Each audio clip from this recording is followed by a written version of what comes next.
Fundraising from donor-advised funds is stronger than ever before. What you need to know to be successful.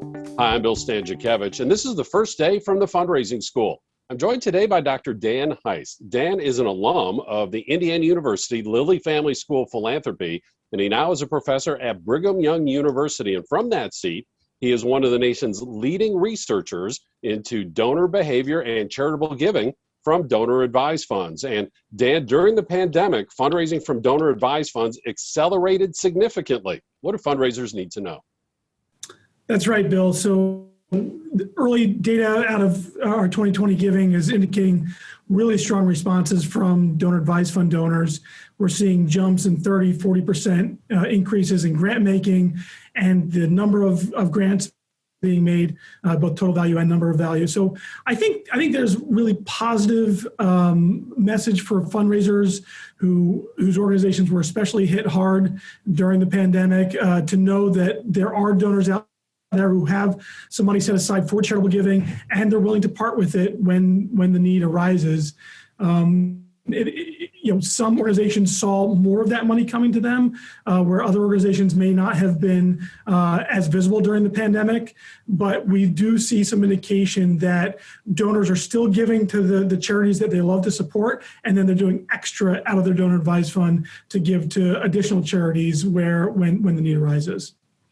Dan and a colleague, Dr. Danielle Vance McMullen, shared together work on researching donor-advised funds, what was happening after the Great Recession.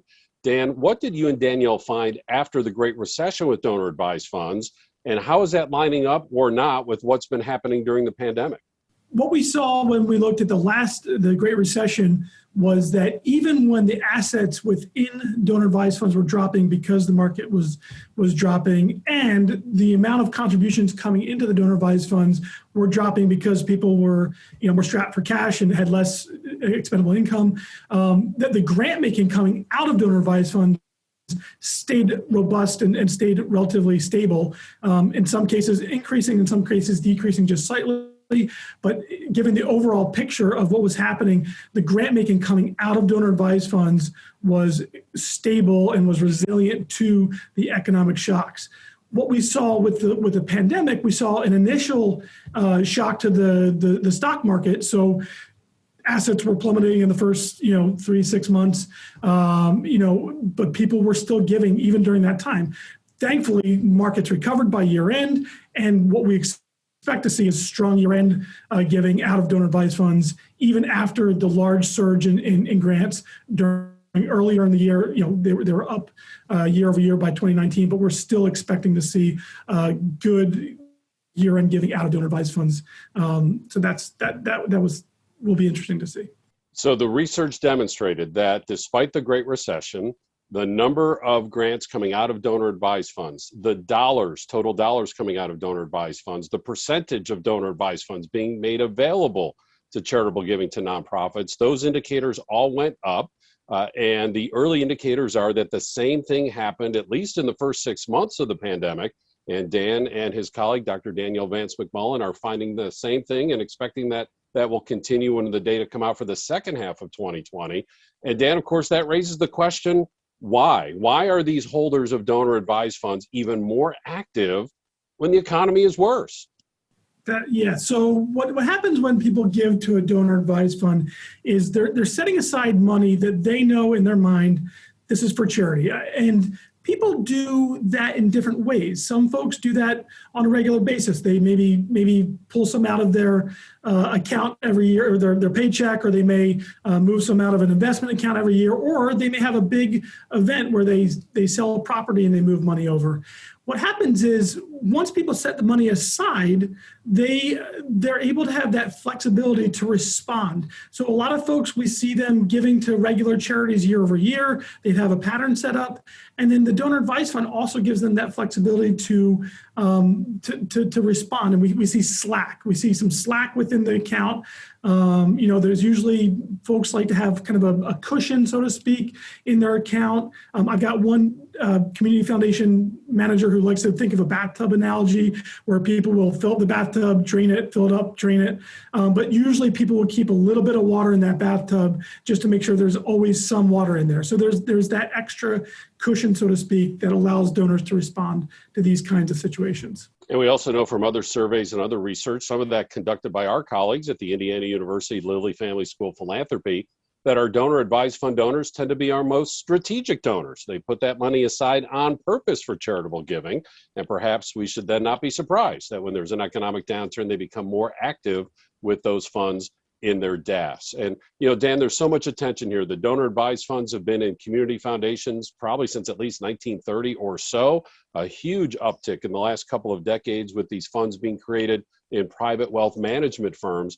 Do you see any distinction? Does a fundraiser need to know whether that DAF is in the community foundation or the private wealth management firm, or is it all similar regardless of who the host of the DAF might be? Bill, we definitely see different groups resonating with, gravitating towards different kinds of sponsors for different reasons. The community foundations really attract donors who obviously are concerned about a specific geographic region, and we see donors at community foundations liking to have a little bit more engagement with their DAF manager, with their DAF sponsor organization.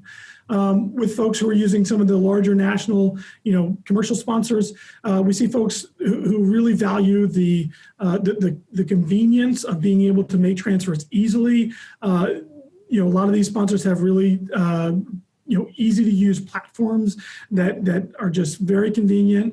And so we do see some variation in the types of markets that these different sponsors are attracting.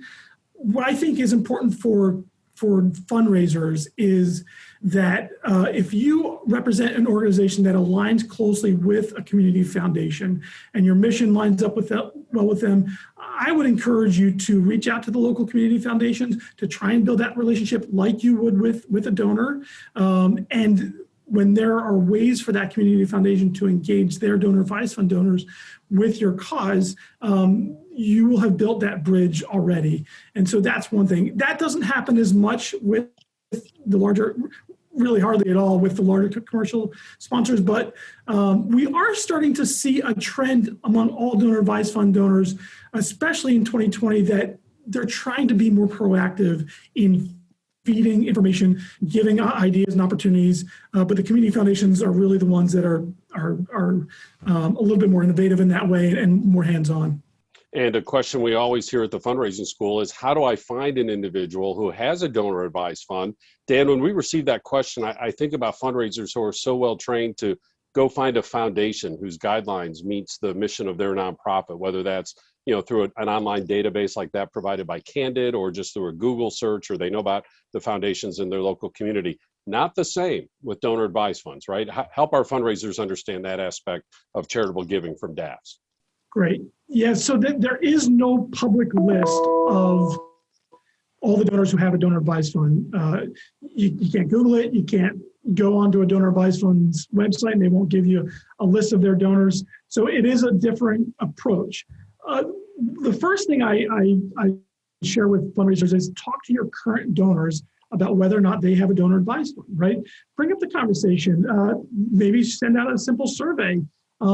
Knowing that your donor has a donor advised fund should change your strategy. Coming from the annual giving world and from major gifts, we would always look for indicators of, that a donor was a good prospect for a major gift. If you know that a donor has a donor advised fund, you find that out, that should be a good indicator that there is some of this slack, that they have set aside an amount of money to give. And so you want to change your approach and think a little bit more strategically in that way. I already talked about building relationships with the community foundation to try to see if they're willing to connect donors to you directly. That's another strategy that I think fundraisers can take. Lastly, I think you also want to just realize that the folks, generally speaking, and this is changing, but the folks who are using donor advised funds look just like the other folks that make major gifts. And so there is no demographic that separates donor advised fund donors from other major gift donors.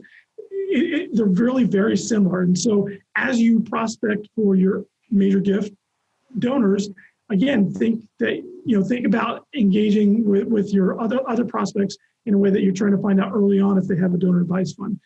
Dan, that is great practical advice based on your research. And as we then look ahead, I'm going to ask you to forecast. And I know with a researcher, that can be a dangerous thing to do because you always want to live with the data and the integrity of the data, which helps us so much. But we know that your research and that with Danielle Vance McMullen showed that, after the Great Recession, on the heels of the Great Recession, giving from donor advised funds went up. Unsurprisingly, consistent with your research, we saw the same thing happen in the first half of 2020. We expect the data to show the same for the second half of 2020. Take us 3 or 4 years away from the Great Recession. What was happening with donor advised funds then? And is there anything that we can learn from that as we think about fundraising if and when the pandemic is ever over and we think about donors who hold a donor advised fund? What about looking forward? What advice can you have for us there? So a couple things, it is always hard to think looking forward.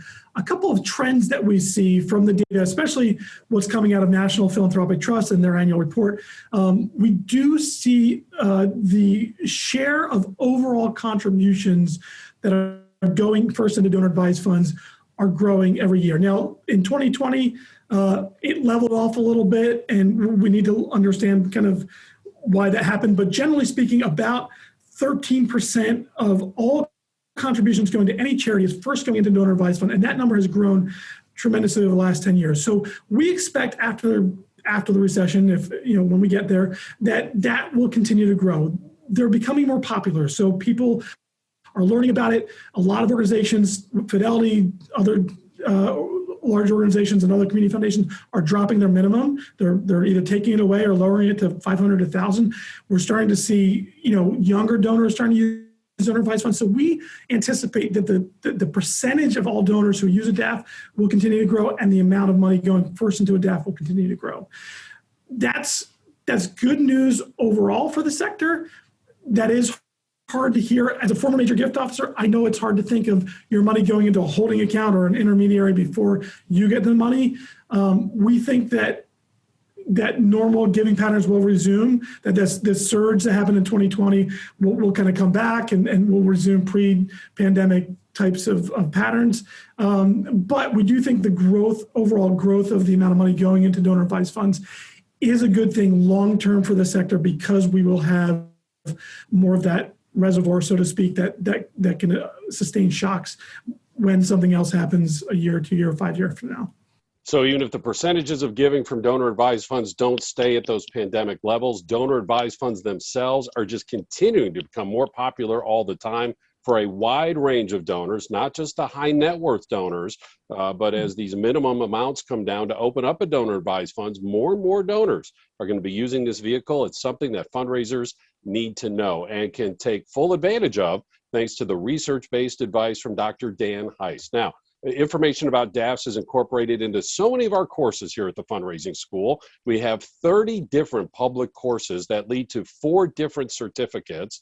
More and more of those courses are being delivered in person as different health codes and public policies allow us to do so. Certainly, courses are available online. Some of them are recorded, some of them are live, and all of them are accessible with a crisis response scholarship that lowers the cost of registration by 50%. We also have these podcasts free of charge. Show them to your donors. Show them to your staff and your board members to help strengthen the fundraising in your nonprofit. We have quarterly webinars. Occasionally, once a month, we meet together for Fridays with the Fundraising School. All of this is available online at philanthropy.iupui.edu/the Fundraising School. With Dan Heist, I'm Bill Stanczykiewicz, and now you are more fully informed on this first day from the Fundraising School.